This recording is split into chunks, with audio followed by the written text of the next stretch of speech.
My name is Sylvia Nyamaizi, and I am currently pursuing a PhD in soil sciences at the University of British Columbia. My research is about improving phosphorus management in the Fraser Valley. And in this research, we are looking at finding out or bringing out an agro-environmental phosphorus indicator that we can be able to use to measure the risk of peel loss in the Fraser Valley soils in BC. So without wasting time, I would like us to go to our first session today. As we begin, I would like to acknowledge that UBC Vancouver's Point Grey campus is situated on the traditional, ancestral, and unceded territory of the Musqueam people. Much of our food production occurs on the indigenous lands globally. It is our responsibility to treat the land with the care that it has received for generations by its own original caretakers.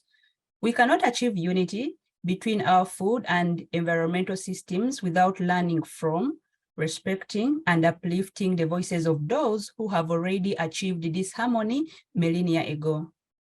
As we reflect on the health of this land, I would encourage everyone to take a moment and situate yourselves in place.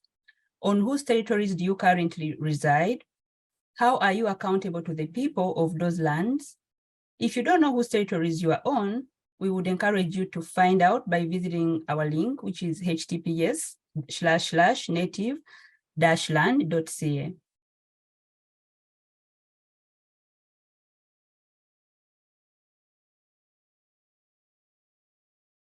So thank you for that once again.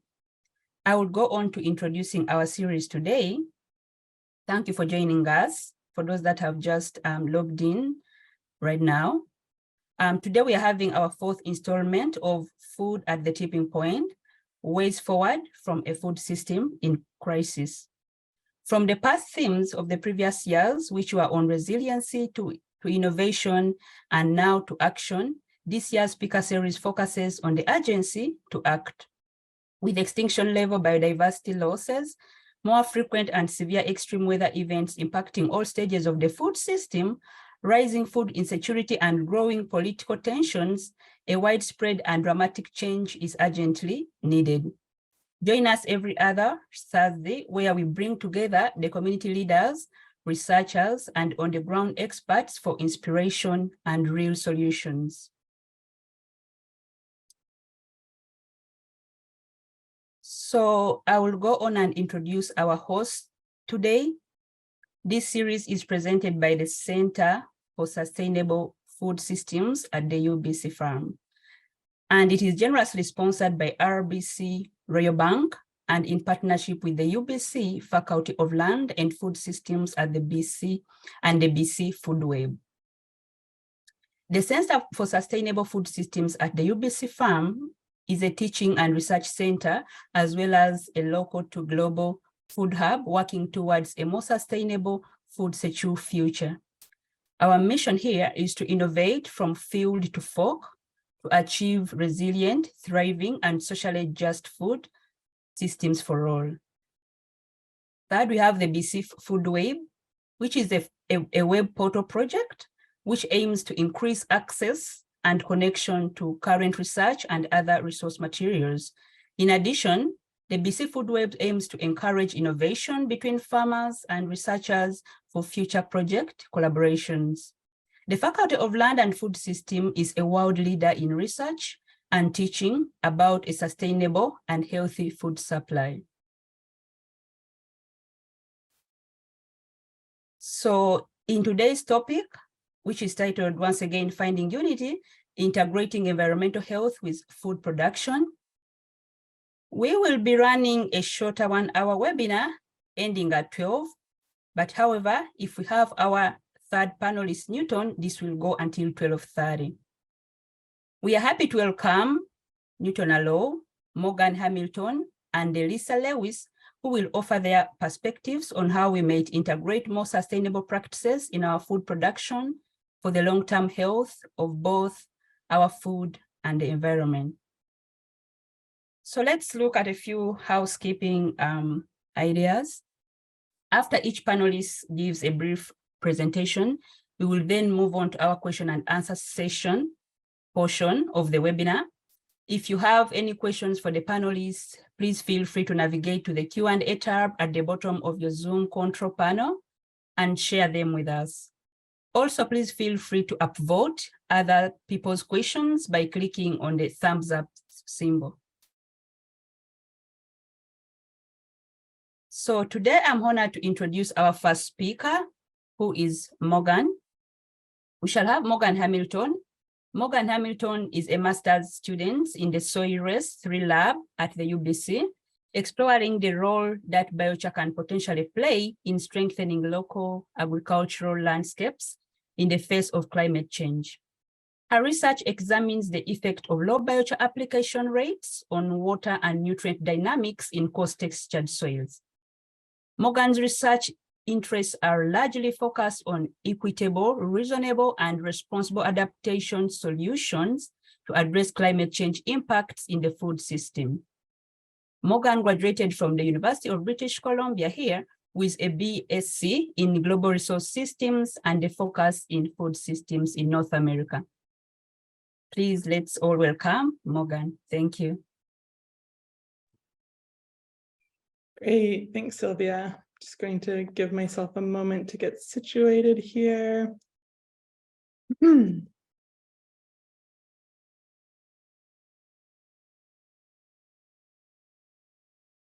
Okay, great. Yeah, so thank you so much for that introduction, Sylvia. Can everybody hear me okay right now? Yeah, great.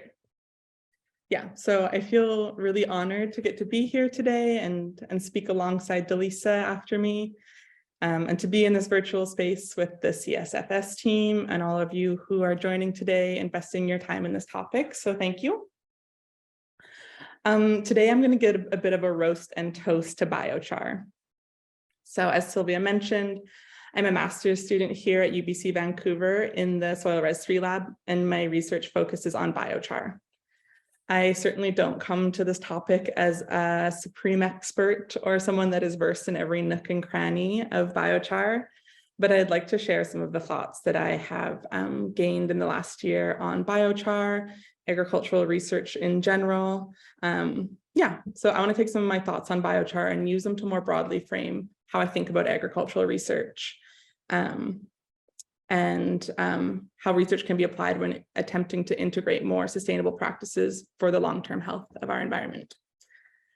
So before I get deep into the presentation, I just want to acknowledge that charcoal application to soil and burning of land for residue integration is something that was created by and has been practiced by Indigenous populations long before the colonial co-opting and renaming of these practices. I show up here today as a settler, and when I'm speaking about land management and or agricultural practices, my positionality as a settler is and will forever be a limitation to my knowledge and research. Okay, so quickly here, what is biochar? Biochar is very broadly organic matter that has been burnt in an environment that is high temperature and low oxygen in a process that we call pyrolysis. This organic matter can be manure, compost, crop residues, among others, but it is most commonly wood. So one of the things that this pyrolysis and the conversion of organic matter to biochar achieves is an increase in porosity. So here we can see two different feedstocks, on the top one being sugarcane and one being sawdust. And on the bottom, we can see these feedstocks post-pyrolysis. And we can see that the porosity of biochar is quite substantial compared to the original feedstock. Biochar is also a highly charged substance with a high cation exchange capacity. So it has a big ability to hold on to soil cations, which are often important soil nutrients. And I'd say most commonly, or very commonly, what biochar is championed for is it's a very recalcitrant or very stable form of carbon. So biochar is often touted as a method for carbon sequestration. I'm going to throw out these numbers and kind of discuss them more later on in the presentation, but we can say that 1 ton of dry feedstock could sequester anywhere between 0.4 to 1.2 ton of CO2e, This is going to vary depending on feedstock type, pyrolysis temperature, pyrolysis method, and environmental conditions. So because of some of these properties, biochar is often used as an agricultural soil amendment as a way to increase porosity, cation exchange capacity, and pH, and decrease bulk density. So by altering the soil in this way, we can alter some water and nutrient dynamics in ways that are exciting or important for agriculture. We can potentially increase water and nutrient use efficiency, potentially decrease mineral fertilizer inputs, and this will sometimes allow us to utilize less ideal agricultural soils and bring them more towards being more ideal agricultural soils. And of course, alongside all of this, there's the added benefit of feeling that we are sequestering carbon at the same time. So as an overview of the research that I've been working on here at UBC, I'm looking at relatively low application rates of biochar and ability to alter crop and soil nutrient dynamics. Put simply, I'm investigating if using even just a small bit of biochar can support poor agricultural soils and sustain yield. So the biochar that I'm utilizing in this project has been produced from wildfire-affected wood feedstock. As this is a wood-derived biochar and this is an extractive process, we are examining what is called a more realistic application rate. So this application rate is based off of, or partially based off of, an analysis of forest waste biomass in British Columbia, looking at if we were just to use forest waste to produce biochar, what sort of application rate could we pair up with the availability of this waste in agricultural lands. So the application rate that I'm examining is 3 tons a hectare, and this generally falls well below the more commonly studied kind of 10, 20, 30, 40 or more tons per hectare. In this research, I've used both pristine and activated or charged biochar. So this is biochar that has been charged with slurry dairy manure, a product that's plentiful here in the Lower Fraser Valley and something that represents a nutrient surplus. And so what I'm doing in the top left-hand corner here is mixing the slurry manure with the pristine biochar. The idea behind this, this charging is that the biochar is loaded with nutrients and microbial community prior to application. So I applied these 2 treatments, both pristine biochar and charged biochar, to very coarse textured soils here at UBC Vancouver in Totem Field, which is a field that is 93% sand. And I grew wheat in the soil. So while I'm in the preliminary stages of data analysis and with such a low application rate, we aren't seeing wildly astonishing results across the board. One of the preliminary trends of notice was that there does appear to be a significant impact of charged biochar on increasing potassium, soil, and nitrogen in plant biomass. So these are the results from the 2022 growing season, and this trial is also going to continue into the 2023 cropping season, which will be interesting to see a little bit more about the impact of aging or oxidation has on biochar treatments over that year period. So if the presentation was to stop here, I feel like we could potentially walk away thinking, hey, biochar sounds like a great idea. We're able to take this really simple product, apply it to soil, change these properties for the better and far more efficiently. Great. However, this is not the case. What I have really found over the past year when I've been presenting about biochar, and this especially becomes apparent in question periods, is that people really love and champion biochar, and people are highly skeptical about and opposed to biochar. And both of these groups are right. So I'm going to discuss why we need to be critical about biochar if it's going to be used to support strong and healthy agricultural systems. Okay, so first off, biochar is not biochar is not biochar. When we are using the word biochar, we're using one word to describe something that is very broad and has a whole slew of variables. So depending on feedstock type, pyrolysis temperature, and any activation or charging, the properties and characteristics of biochar will vary pretty wildly. So here's a meta-analysis done, or a table from a meta-analysis done by Ippolito et al. In 2020, in which they examined different pyrolysis types, temperatures, and feedstock sources. To simplify this table, there were significant differences in surface area, cation exchange capacity, ash, and pH. It's worth mentioning that these are not just relative differences, they are statistically significant differences that represent a pretty large range of results. So when we're breaking it apart, Low temperature pyrolysis produced a biochar that had low specific surface area, cation exchange capacity, ash content, and pH. And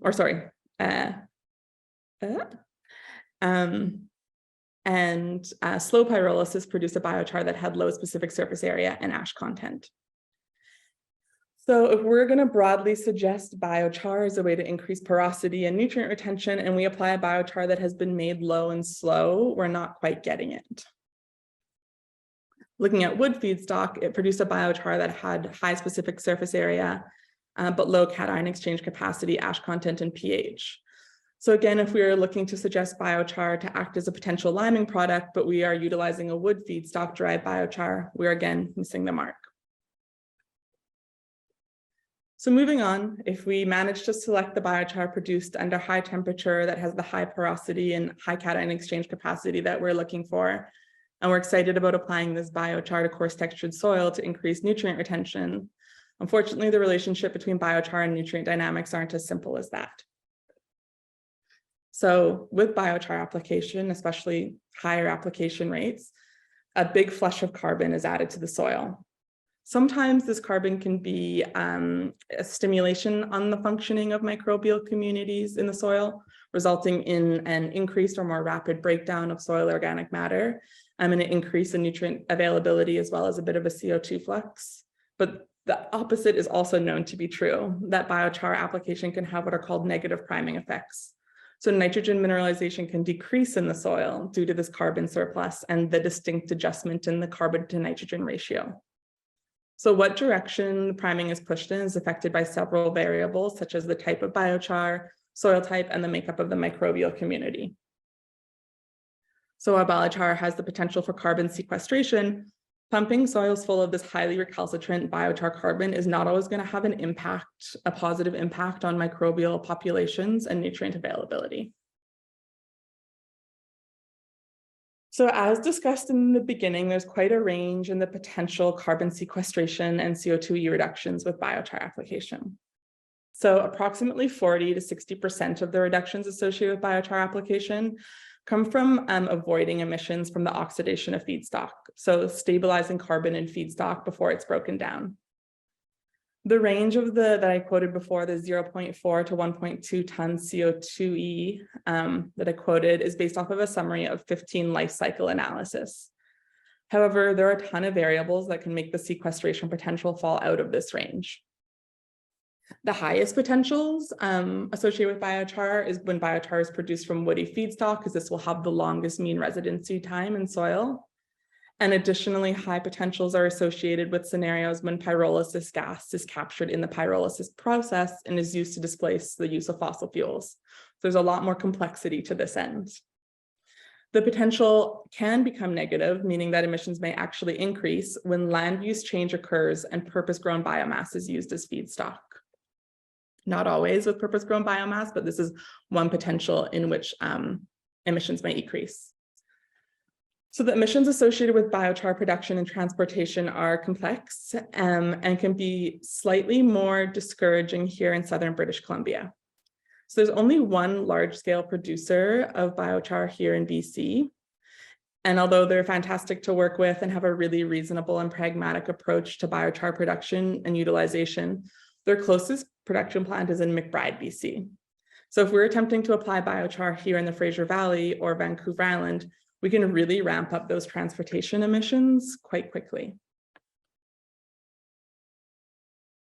So how pronounced the benefits of biochar application are also really correlate to soil texture. So here in a meta-analysis done in 2021 by Gao et al., using photosynthetic rates as a proxy for crop productivity, we can see that there's a more pronounced effect of biochar on coarse textured soils than non-coarse or fine soils. So the abundance of micropores and cation exchange capacity associated with biochar application is definitely going to have a higher impact on coarse textured soils that are going to naturally struggle with water and nutrient retention. This is not to say that there's no room for impact for finer textured soils. There is the possibility to increase the pore size distribution in finer soils with biochar application, but this effect will be less pronounced, and finer soils are also known to kind of clog or block biochar pores, limiting the effect even more. So this is a map of soil texture that has been made by a WorkLearn student, Hazel Barthel, last year in our lab, and it might be hard to see here, but it's just being used to demonstrate that in the Fraser Delta, we are largely dominated by fine textured soils. So perhaps more emphasis needs to be paid to biochar application to pockets of coarse textured soils on agricultural lands, such as we see in Vancouver Island. So overall, I hope that gives a bit of an overview to the duality of biochar. Sometimes it's great, sometimes it's not. All of this considered, I think that there is a need for extreme regionality when considering the appropriateness of recommending biochar application. Ultimately, if someone asked me if biochar was a great tool for carbon sequestration and soil improvement, I wouldn't really have an answer, but I would have a lot of questions. So biochar's effectiveness depends on so many variables, only some of which were discussed today. What kind of biochar? Where is it coming from? What are your goals? What type of soil is it being applied to? Biochar can be a great opportunity to enhance resource circularity when we are utilizing something like forestry slash piles and creating and applying biochar in the same region. However, we need to be considering alternatives for biochar production and other ways in which biochar could be utilized more appropriately for carbon sequestration in scenarios outside of this. So as you said, I believe that there are no broad statements that can be made about biochar, and that biochar can be effective when its application is looked at in a hyper-regional lens. And ultimately, this reflects the overall place in which I hope to see the focus of agricultural research efforts on hyper-regional, systems-focused, and questions that are farmer-driven. Thank you all so much. Thank you so much, Delisa, for the wonderful presentation. Thank you so much, Morgan, sorry, for the wonderful presentation. We shall move on to our next speaker, Delisa Lewis. Delisa Lewis is the co-owner and operator of a diverse 40-acre farm in the Cowichan Valley and part-time teaching and research faculty member in UBC's Faculty of Land and Food Systems. She has 25 years of experience as a certified vegetables organic farmer and 16 years of experience with soil health, focused on farm research and field trials. Delisa holds a PhD in soils and agroecology and collaborates with Dr. Sean Smakler and the Sustainable Agricultural Landscape Lab at UBC to better understand soil health management practices in their regional context. You're welcome, Delisa. Thank you so much, Sylvia. It's such an honor to be here with you today, and an honor to be on the team with you, Sylvia, particularly, but I also want to express some sincere gratitude to the organizers of this webinar and speaker series, all the team at the Center for Sustainable Food Systems. It's truly a delight, but perhaps you can already hear in my voice a little bit of limitation. So I am fighting some symptoms of throat and ear.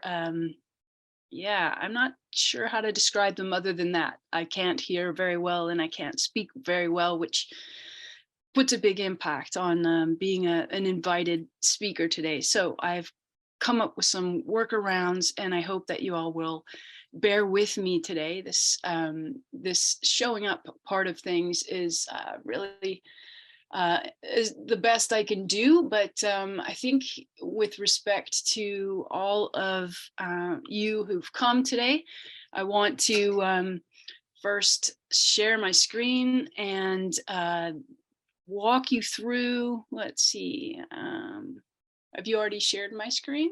No. Bear with me here a moment. Missing a little bit of the tab. So I'll go ahead and put the presenter view on, and if you all can see that, again, I'm having some,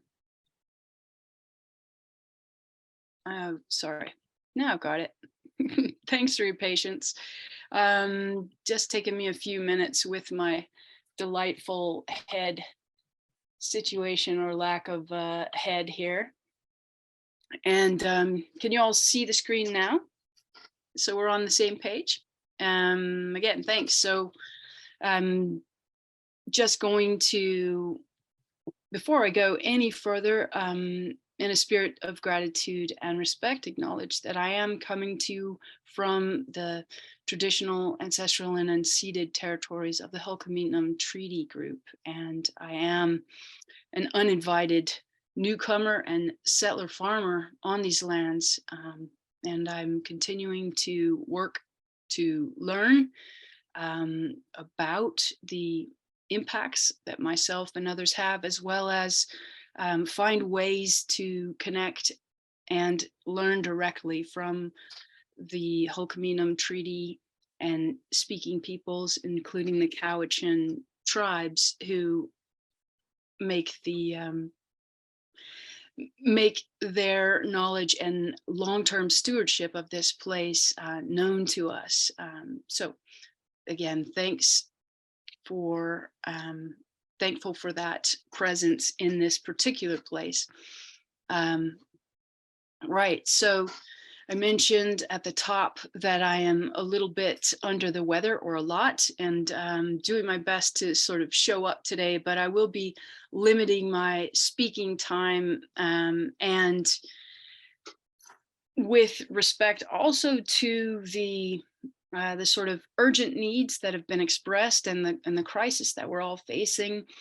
My response today is a little bit of the story in reverse, or what I want to bring to this conversation and this dialogue is something of spaces of hope, or places and experiences that I've been very fortunate to have, where people have been coming together to learn about this broad theme of environmental health. And from my research, teaching, and practice, that focus is centered on the concept, this metaphor of soil health, and that with all of those aspects of research, teaching, and the practice of growing food mixed together, my efforts have been focused on learning to manage complex and biodiverse farming and food systems, as well as to continue to learn my way into that complexity, facing lots of challenges around weather patterns, around limitations of water, limitations of people who are skilled and able and willing to do that work. So that said, there have been many other opportunities for a very long period of time now, when I have seen these glimmers of what can be, and that connection that's now decades long and long standing with the UBC farm, as well as on-farm research. I want to share a little bit of a slideshow here. It's my best effort to bring it together. We'll be seeing some images from way back. UBC Farm and UBC Farm Practicum. At the end of the day. So, great. At the end of the day, the song that I sing is the same. All right, looks like we're stuck on one photo for the slideshow, so that's that's not working very well, folks. I'll switch back, and again, thanks everyone for your patience here. This has been a bit of a boondoggle, but sometimes these happen. And I'd say the main message that I do have today about these spaces of hope. Here's an image of our farm from when we first landed here, 2014.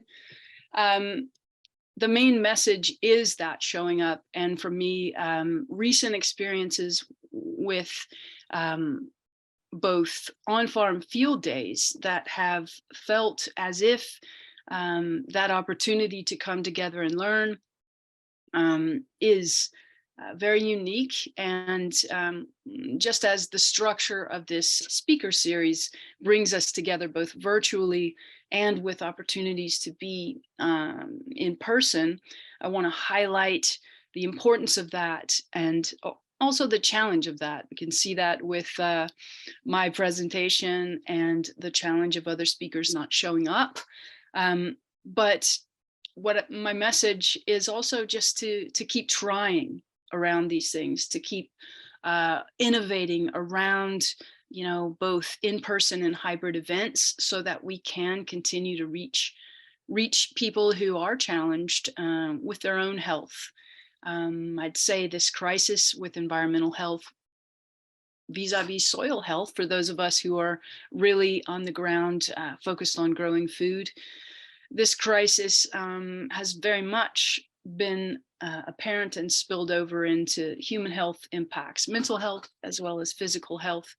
So again, from my most recent experience with some farmer to farmer gatherings, we had a strong showing at the Vancouver Island Agriculture Show this year.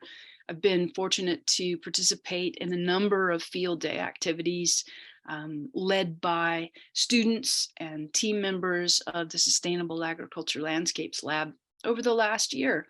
A number of other webinars, a number of field days here in the Cowichan Valley, cover crop field days in the Comox Valley, also brought forward and put together by farm folk, city folk, and many, many partners and examples.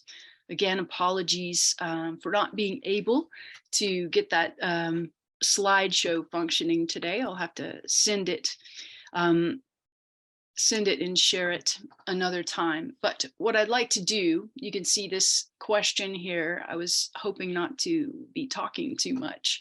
I'd love it if you all who are present and participating, if you could use that annotate feature. It's on top of your selections.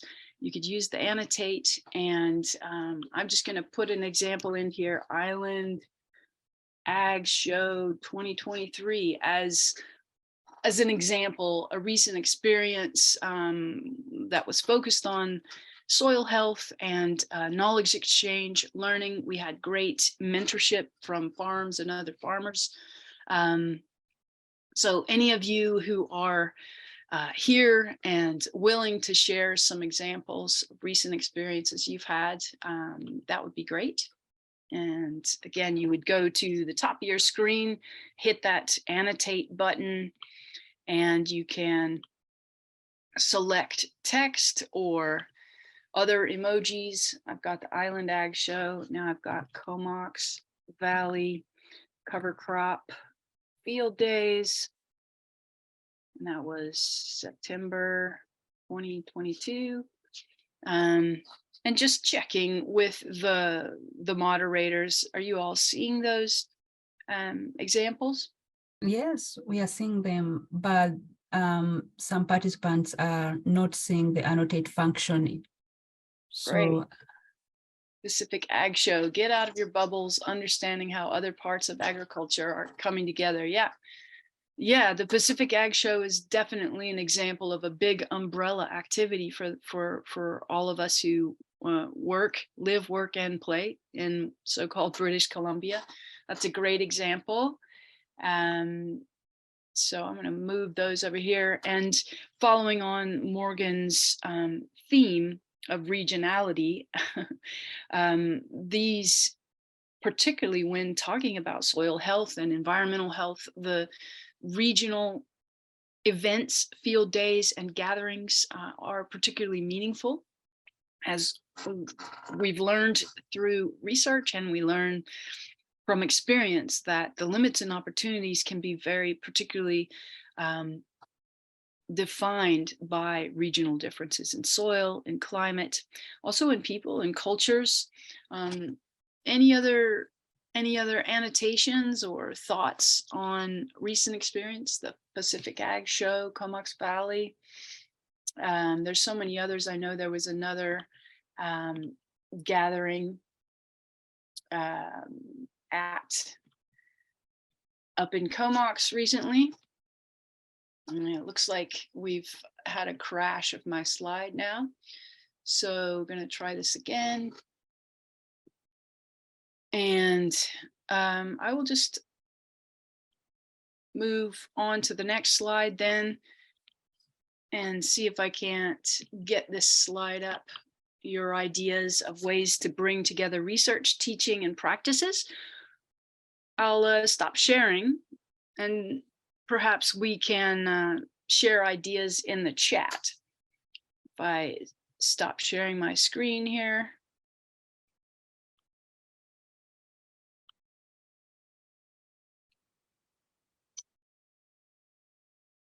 Anything coming up in the chat as far as ideas and spaces of hope or any other questions that people have? And again, apologies for my real limited capacity. I'd say I'm getting that 70% for showing up, but definitely asking you all to bring the other 30% in response to these questions, or just basically putting forward the dialogue a bit.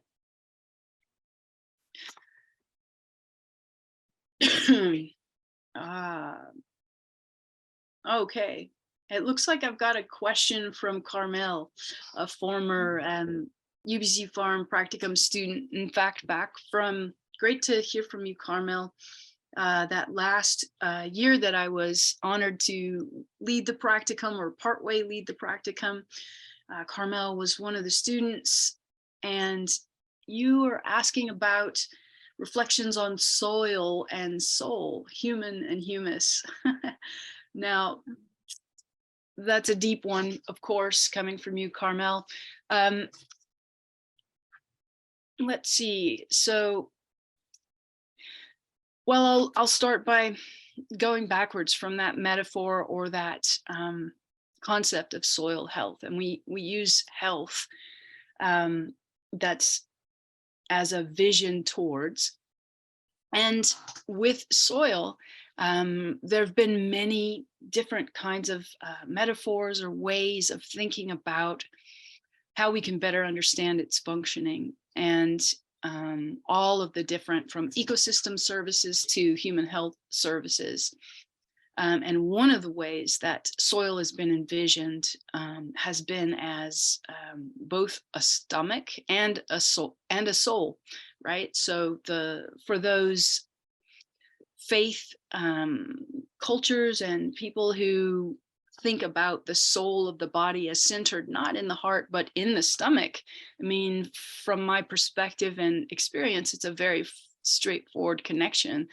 The soil itself bringing forward the life from vast resources, vast depths of living and dying and reproducing organisms. And truly this reproduction of life that goes on, life that ends, and life that cycles. The soil is a fantastic place to try and understand that on the multiple levels. When we're talking about through the lens of soil science, we think about physical, chemical, biological, but through the lens of the sacredness of food and the power of those shared meals that we can connect with through the gifts of soil. I'd say that'd be my best stab at that, Carmel. And thank you so much for asking that question. Yeah, exactly, Morgan. Thanks for that example as well. And Relani, I'm also just saddened that that incredible photo I have of you leaping across the field, Morgan, did not show up in this slideshow today. I have some real gems, some that go back all the way to 2009 and field days in Delta, and working with multi-generational farmers there, and harkening back to that one example given of the Pacific Ag Show. Really, with respect to the theme of unity, I would urge all of us to work towards that very large umbrella of welcoming and inviting all into learning together. And I think Morgan said it very well. With my own positionality as a settler farmer, I will always be limited in what I can articulate and connect. And so we very much need a broader array of voices and learners, as well as speakers. Yeah, any other ideas or thoughts in I the think, sorry, Delisa, I think there are very many responses, and we shall maybe get some of them at the end in the Q&A session. We Great. are also honored today to have our last speaker join us. So I will introduce Newton. So thank you so much, Delisa, for the wonderful presentation, following Morgan's presentation too on biochar.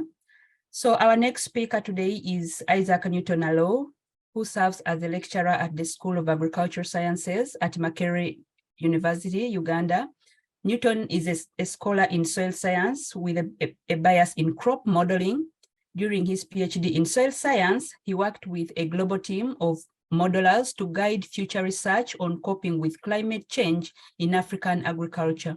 Newton aspires to advance improvements in agricultural production and environmental quality through innovative technologies in water management and plant nutrition. He has a keen interest in developing adaptive tools to aid the decisions of the average African farmer. You're welcome, Newton.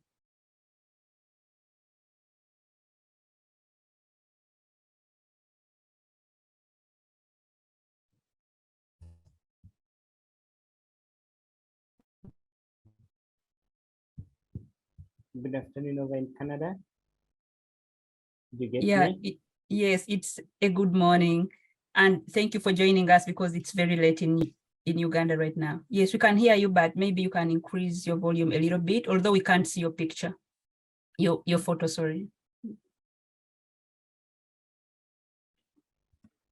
Okay. Yes, I just have a problem with my gadget, so I've decided to go for option B. First of all, it's a grand privilege to be part of this dialogue, and I want to say thank you so much for the patience. I've not been so much keeping in touch, given what I've been going through, and also recent emerging programs that came over the week. And I made it a point to be here because I know this is quite a very, very beneficial dialogue. And so far, I'm so privileged to see some of these exciting experiences that earlier presenters have shown. And my introduction has been quite well done. And I just want to say I bring you greetings from Makerere University, College of Agriculture and Environmental Sciences, which is one of the mother colleges in the university with a main focus on sciences in agriculture and environment. Today, I have prepared my talk in rather an informal way because I understood this was going to be a dialogue. I have no smart PowerPoint presentation, but if the organizers permit so to allow me to proceed with giving a very brief presentation, and subsequently we get into dialogue on question and answers. Okay, so today I want to talk about the future of food dialogue from the perspective and experiences of a soil water relation scientist. It's not really an area that I can say I boast a lot of experience, but I want to touch on a few things that I've learned over my few years of research experience. Food is one of those key securities that comes top in the agenda of many societies. We talk about the families and getting up to the higher scales of communities and regions. It really ranks among the most top securities. The others being climate, environment, health, and income. Now, what we quite understand is the dimensions of our food. These are quite well documented, written, and we do also understand how some of these securities, climate, environment, health, and income could differently affect the access, the availability, utilization, and also the stability of food. However, in the context of what I see about the future is many of the current systems, let me speak for Sub-Saharan Africa, there isn't so much of a critical reflection on how the present systems do affect these dimensions of food. And that should be a food for thought for most of our stakeholders.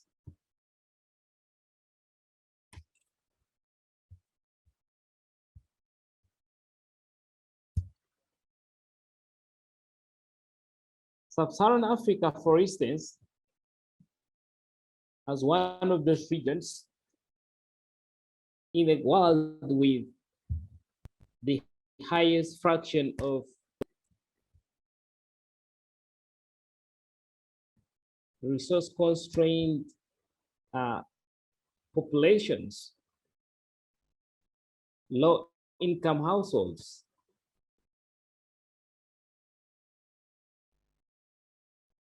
are one of the most highly food insecure groups of people. In other words, if even we are talking about interventions, we must look at the most vulnerable category of producers. And that's why at Macquarie University, precisely in our college careers, we have a slogan where we are saying innovations intentional. And while we are innovating, we are quite conscious about the most vulnerable producers. And these are our smallholder producers.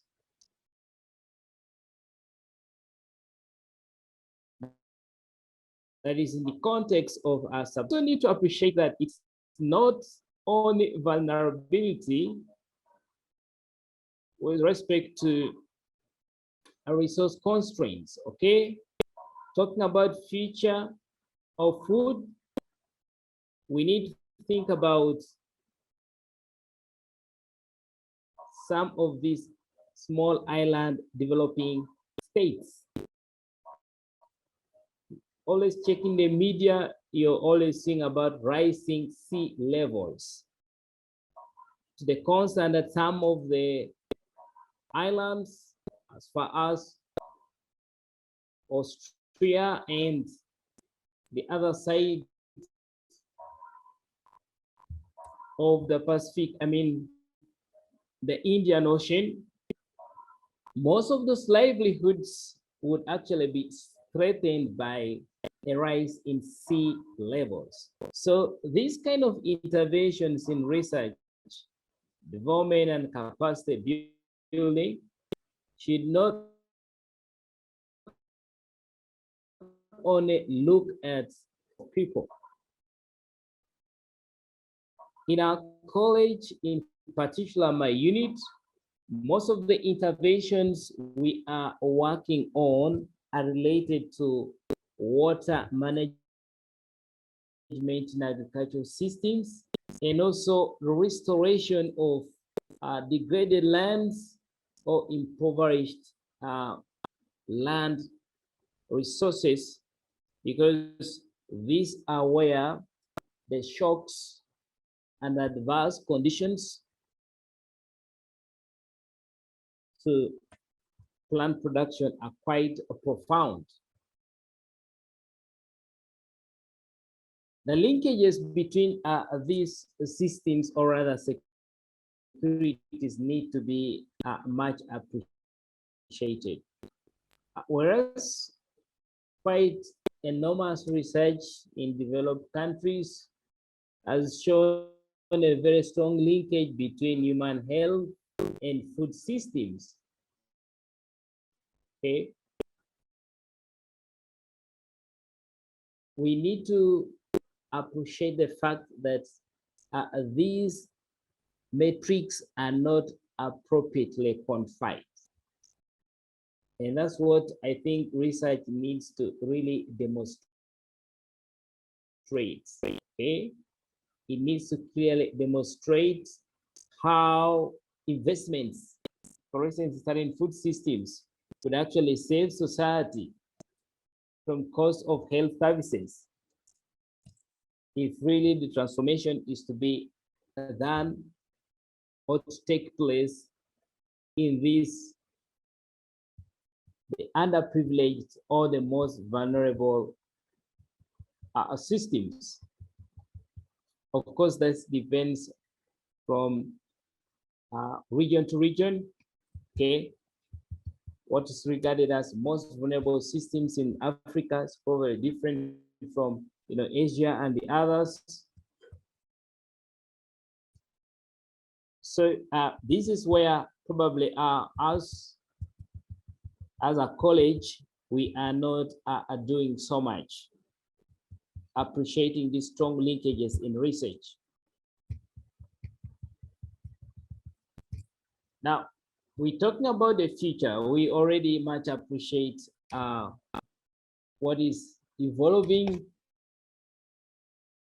in societies day by day, demographic, economic, political, whatever dimensions you are looking at. So we all know most of the current systems may not be able to cope up with the future challenges. All right. Now, from my experience, we have actually seen that a number of our current systems are actually not efficient. I'm speaking of the case of our agricultural systems. The systems are not efficient in terms of inputs.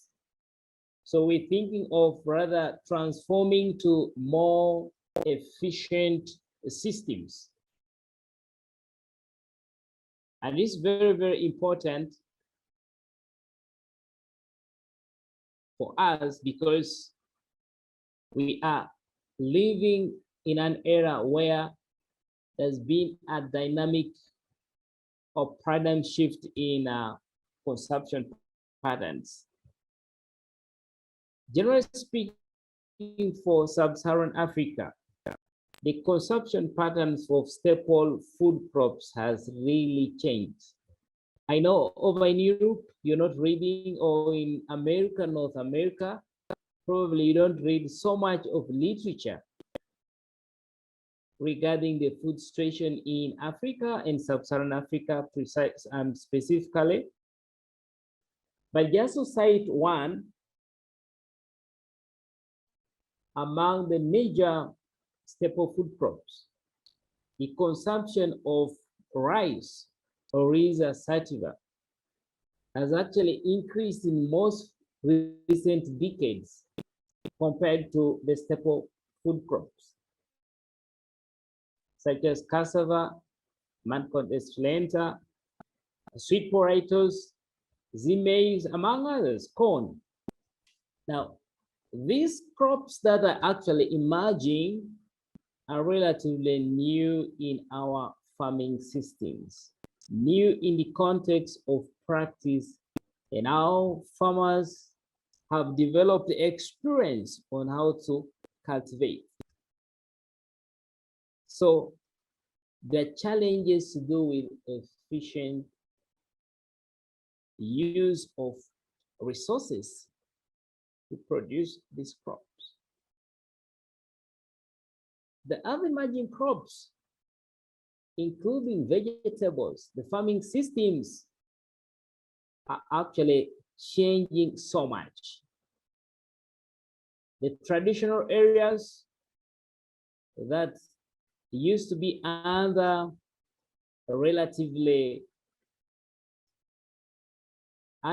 undisturbed farming system like perennial crops,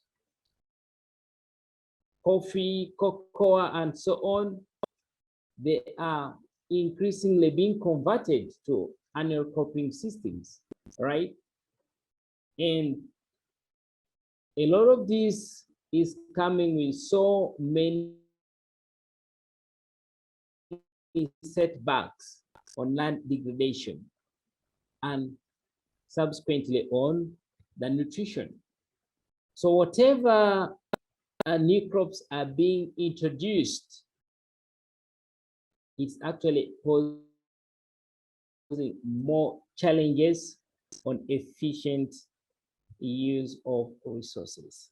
This is one of my areas at McRae University where we are actually trying to be innovative in actually integrating crop modeling approaches to be able to address some of these limitations given the complexity of our farming systems. We're also thinking about systems, food systems that are actually resilient to a number of environmental shocks. Many of our areas that were previously under certain systems of farming can no longer support certain crops. And so we are always left with so many questions. So what? What can be done to make these areas self-sufficient in production of these crops? These are some of the things that we are actually trying to look into in our future research. Yeah. Now, I spoke about linkages, okay? There is no way we can talk about the future of food without appreciating the aspects of the labor markets. In systems in Sub-Saharan Africa, they are very, very labor demanding. The production of some crops is actually dwindling because the labor force that is needed, the family labor that was traditionally provided to sustain the production of those crops is no more, because the youth and the special groups are actually migrating to urban areas in search for better employment, the mindset of the youth about agriculture is actually changing. Okay, so some of the things actually need multidisciplinary approaches to be able to address them. I'm sorry, It's what, Newton. we are not currently doing. Yes. Sorry, Newton.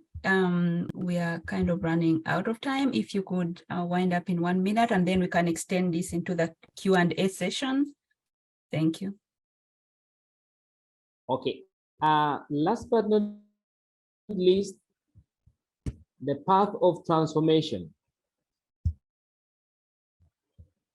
The post-COVID era has also presented us an opportunity to think about better innovations on how to respond to disrupted food chains and the shocks that actually society has experienced.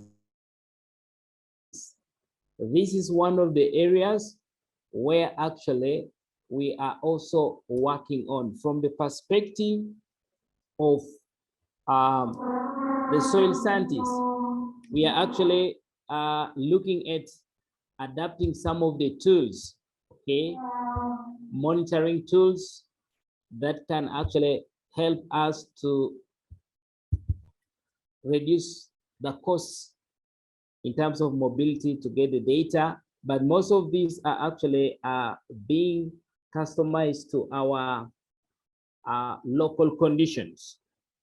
So there's really a wide array of things to look at in terms about thinking about the future of food.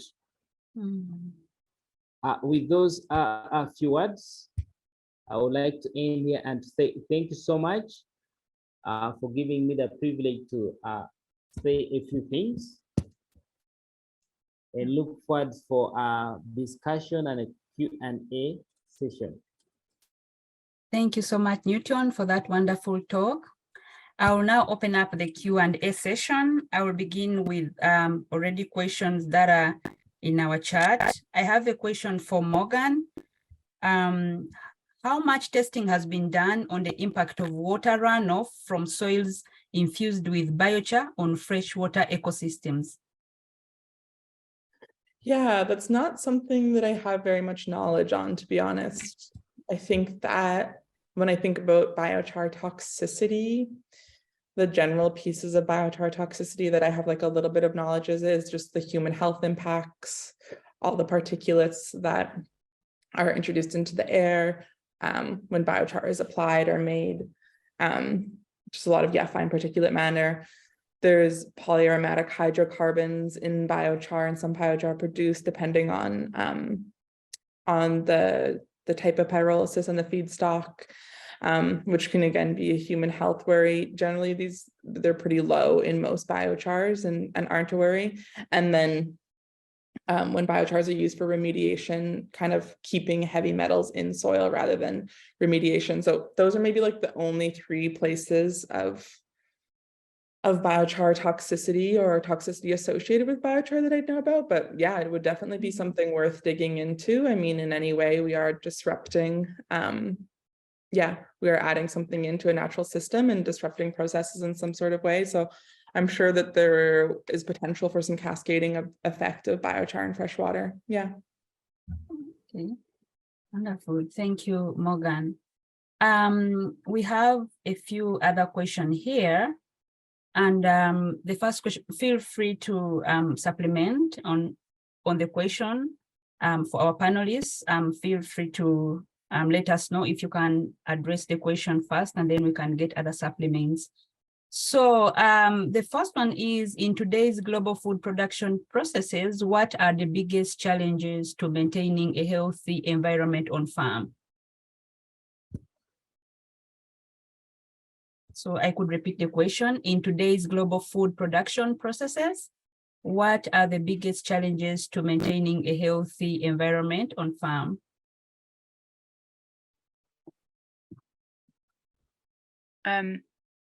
Well, I guess I'll jump in and just speak both from the perspective of a researcher and a person who practices farming and manages farming environments. And so for our own farm, and in this region, I think I can best address this question again from that perspective of a smaller scale response and a context specific response. And so for us, both the soil water relationships are some of the biggest challenges that we're facing, but we're also facing extreme challenges around the availability of labor. So I'd say the litany of what's been brought out in front of us over the recent years, recent growing seasons are these extremes of drought and flood and shortened growing seasons due to our fine textured soils here on this particular farm, and really working to both grow food, but also sustain livelihoods, our own, and work towards, if possible, that dream of sustaining the livelihood of farm workers. So really kind of puzzling through the challenge of creating opportunities for people to have a living wage and be employed year round. But primarily we grow annual vegetables and are significantly constrained by our specific soils and all of those relationships. I'll leave it there and hopefully others will jump in. Any supplements from Morgan or Newton? I think not being a farmer myself and not being based on a farm, I think it's something that I would feel maybe a little bit uncomfortable answering. I don't want to speak, could be a voice for people who I am certainly not, but from an outside perspective, yeah. And what Delisa touched on, like, to me, it seems the economic constraints of farming and the margins that farmers are working with and the demands that farmers are being asked of farmers and how many hats farmers have to wear. Like, I can only imagine the struggle of trying to balance the economics and environmental health at the same time, and the sustainability of that practice, the sustainability of working with small margins and having to constantly do a cost benefit analysis of where you are able to put your passion and your effort and your finances. Mm-hmm. Thank you. We have another question, and I think this goes out to Newton. Talking about the consumers all over the world and in sub-Saharan Africa too as well today. How can consumers support food producers in keeping the environment clean and healthy? Any options that we have? I could go again through the question. How can consumers support food producers in keeping our environment clean and healthy today? Thank you.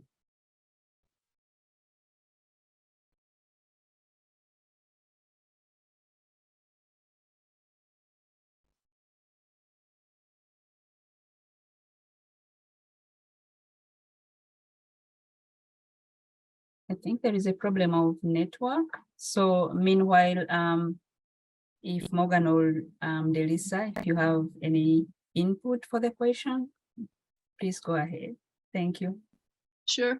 Again, with respect to consumers, my direct experiences with North American consumers, both in the United States and here in Canada, in British Columbia, and most recently on Vancouver Island. And so with a few decades experience working directly, marketing directly to consumers, those choices and decisions that consumers who are privileged enough to be able to support our small scaling regional farming efforts, there's just a direct relationship and relationship building that goes on, this two-way effort to reduce the distance.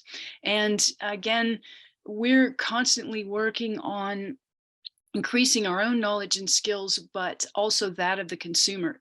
The consumer also lets us know in a very direct way through farmers markets, through community supported agriculture efforts, and those relationships and marketing structures that have attempted to reduce that distance. I will also add to this that,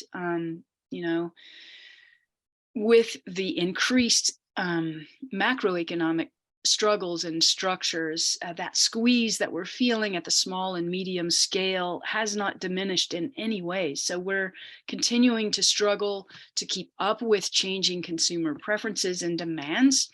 The convenience factor for the consumer does not translate back to less work, less labor here on the farm. I'll leave it there for now. Okay. Newton, can you hear us now? Yes. Okay, I just want to share the experience.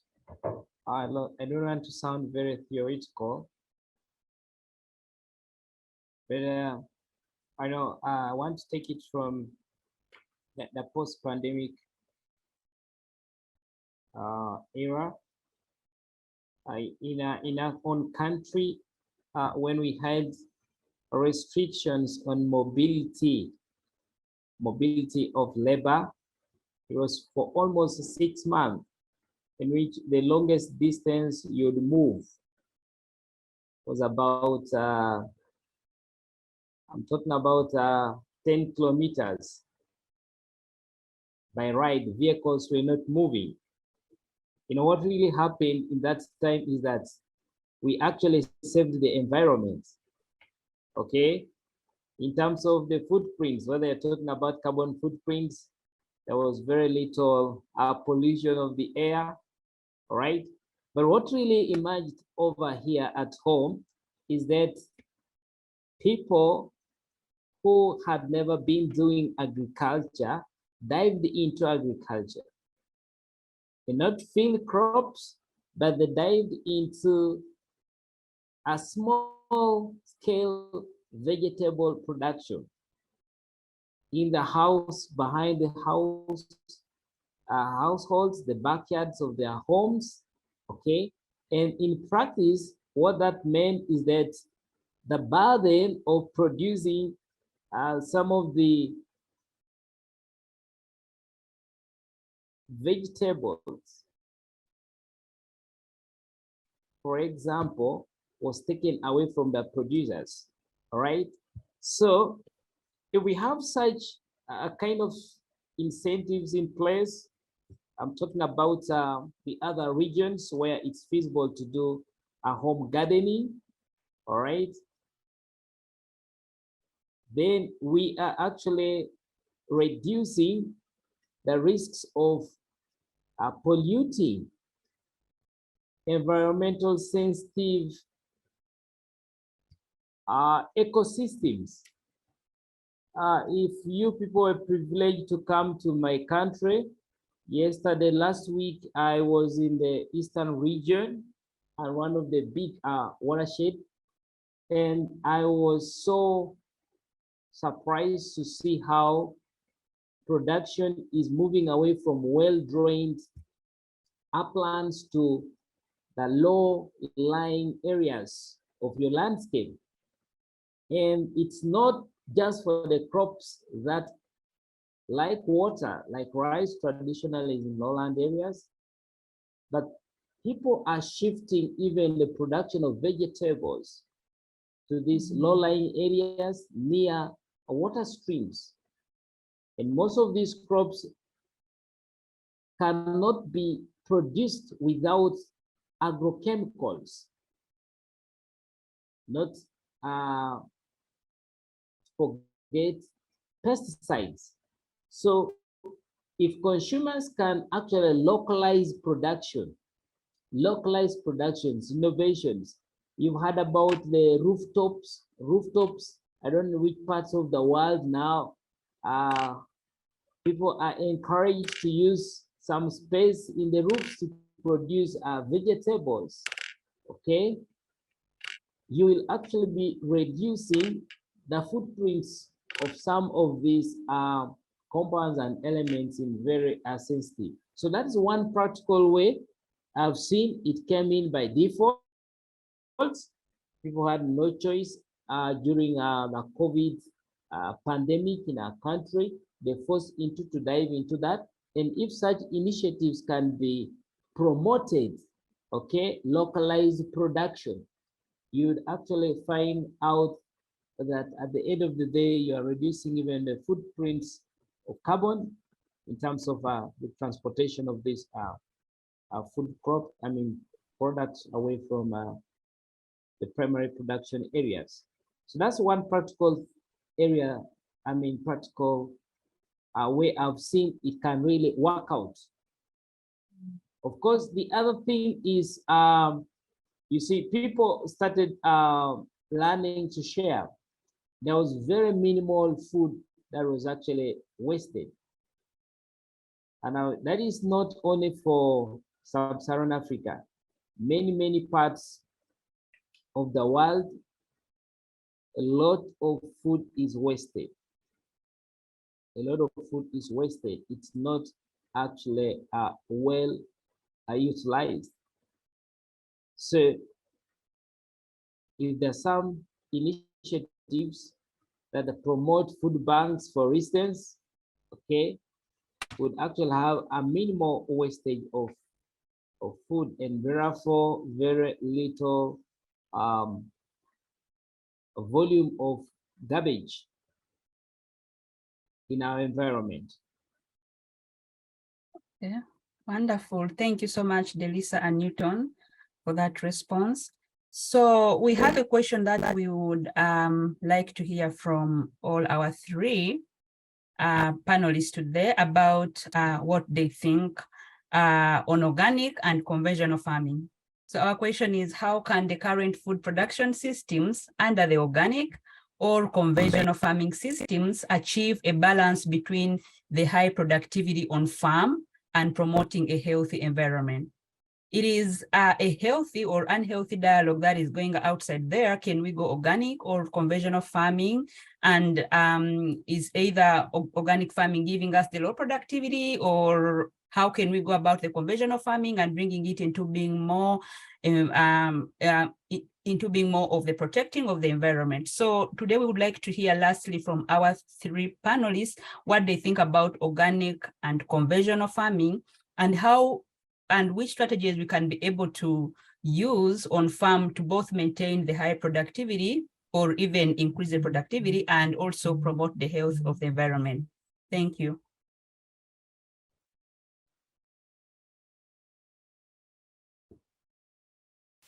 Okay, do you want me to go first here? Yes, please.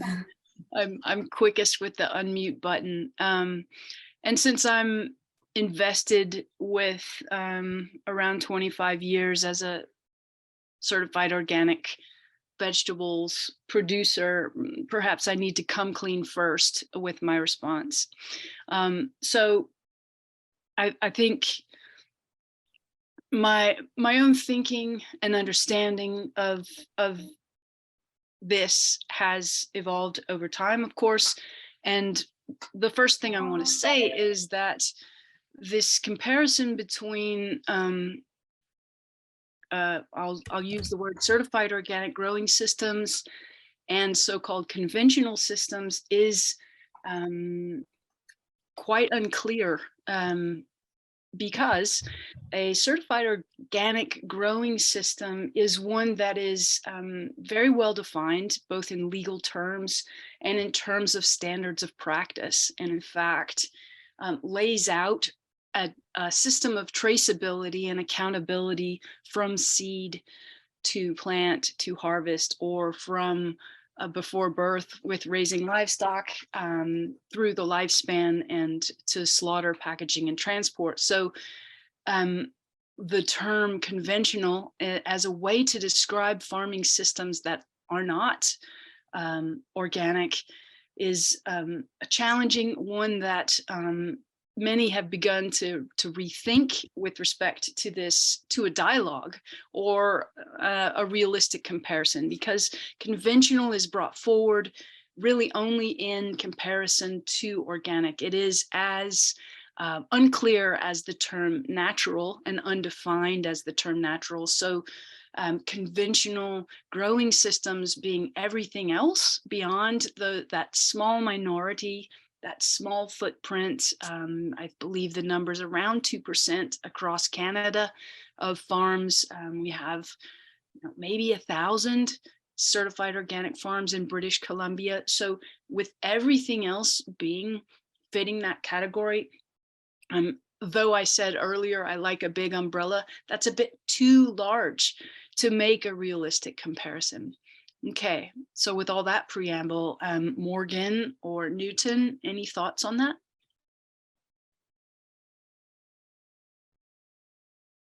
Yeah, that was a great answer to that. I mean, I think my thoughts are, yeah, that's a very broad, big question with a lot of nuance built into it. And I think a food system that is reasonable is going to be built off of a lot of different models of agriculture. And ultimately, we just need to make sure that there is room, and there is significant room for things falling under the more organic umbrella. I don't know, thinking about if we were to say yes to that, yes, only organic agriculture, what would that transition look like right now in the face of all of these other constraints? Labor, economic, land, the general spiraling of society and the world that we live in. But yeah, I mean, I think ultimately a healthy food system is going to be made up of a lot of different solutions. And I think, again, focusing on the regionality of times when it's appropriate and is often the better solution. Yes, let's move forth. But I don't think that every time we look at a cornfield, we need to say that needs to be organic right now. I don't know. Particularly a cornfield, that is so hard to grow in a certified organic system. I call that a vanity crop. The few times I've tried and spectacularly failed at growing corn, particularly sweet corn. It can be done, but thanks for that, Morgan. A vanity crop, I like that. Yeah, it's one of those tricky questions to accelerate sprinting, as the first speakers have put it. But again, we need to remember that the issues of transformation are not only about the safety of food. Okay, we are also talking about the markets, there's preferences, market segments, and so on. And looking at, let's get down maybe to agriculture, to plant production. No, the livestock people also would be so much taking this in a different angle. There's some crops really, even where we live here in sub-Saharan Africa, it can't be grown naturally. Let's put it that naturally, because of those constraints and how sensitive those crops are some to abiotic factors, biotic and biotic factors. So it's inevitable to have some level of external inputs, let me put it like that. And when you talk about a society that is hungry, and talking about food for all, it really puts you in a very a tight position to start thinking more about organic, and while you want to have inclusivity in your food systems. So it's really something that I know some markets are putting it forward because there is a well-thought ideology behind what they are advancing. But speaking about society, we really need a balance. We need to strike a balance between that. Okay, it's about striking a balance, and no one side can be a win situation. That's just my own assessment.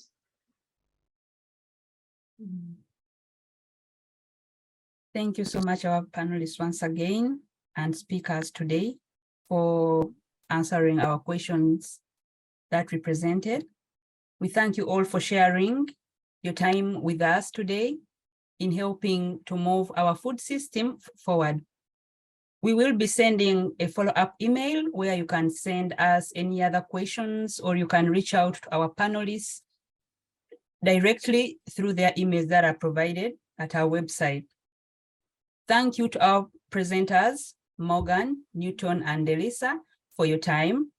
I understand, Delisa, you are not feeling well today, but you were able to come in and share with us.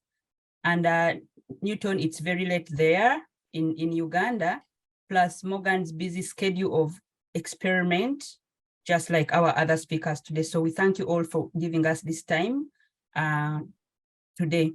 So behind the scenes, we would like to thank Juliana, Carl, Melanie, Kusdorf, and Akila Vajis for all the preparation. Join us virtually in 2 weeks on March 23rd for our 5th installment titled Unlocking the Potential of Diversified Farming, Exploring Benefits and Overcoming Barriers, where we will learn about the challenges that farmers face in diversification, as well as policies and actions that we can take to make these systems more accessible. Let us know what you thought about the webinar. You will be directed to a short survey about this session after the webinar, and we would really appreciate your feedback. Also, feel free to visit us at ubcfarm.ubc.ca. And thank you once again for joining in, and we look forward to continuing this discussion. Bye-bye.